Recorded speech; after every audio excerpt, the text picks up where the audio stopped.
everybody. This is Ron McCluskey from Classic Movies with Ron McCluskey.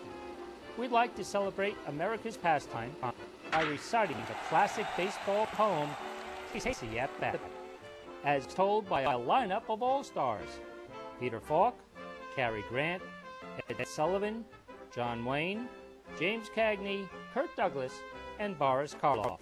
And here it is, Casey at the Bat. Casey at the Bat by Ernest L. Thayer. The outlook wasn't brilliant for the Mudville Nine that day. The score stood 2-4, with but one inning left to play. So when Cooney died at first, and Burroughs did the same, a sickly silence fell upon the patrons of the game.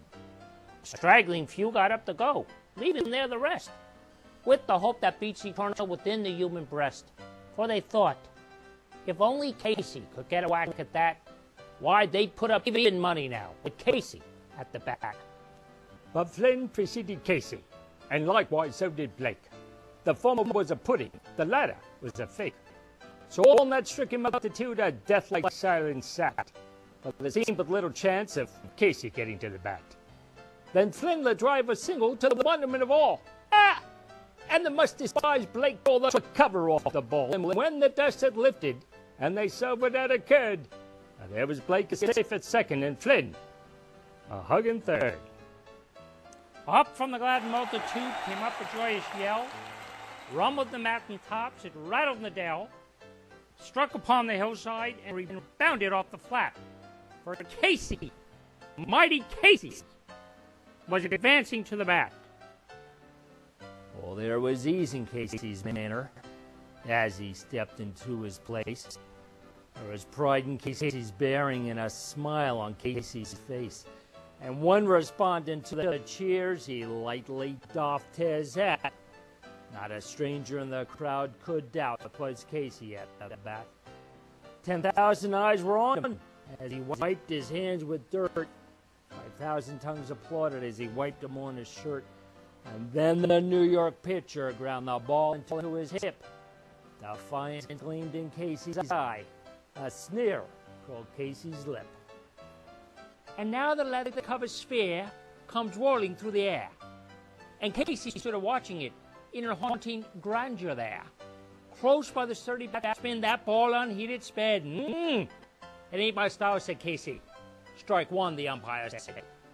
Black from the benches came up a muffled roar. Like the sound of storm waves on a stern and distant shore.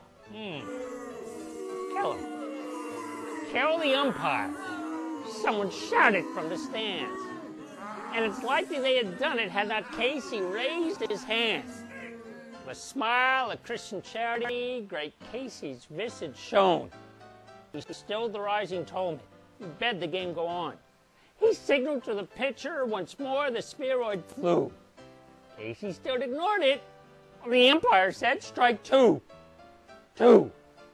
Fraud, cried the maddened thousands, and the echoed answered, fraud. But one scornful look from Casey, and the audience was awed. They saw his face go stern and cold. They saw his muscles strain. They knew that Casey wouldn't let the ball go by again. The sneer is gone from Casey's lips. His teeth are clenched in hate. He pounds with cruel violence his bat upon the plate. And now the pitcher holds the ball. And now he lets it go. And now the air is shattered by the force of Casey's blow. All summer in this favored land, the sun is shining bright. The band is playing somewhere, and somewhere hearts are light. Somewhere men are laughing, and somewhere children shout.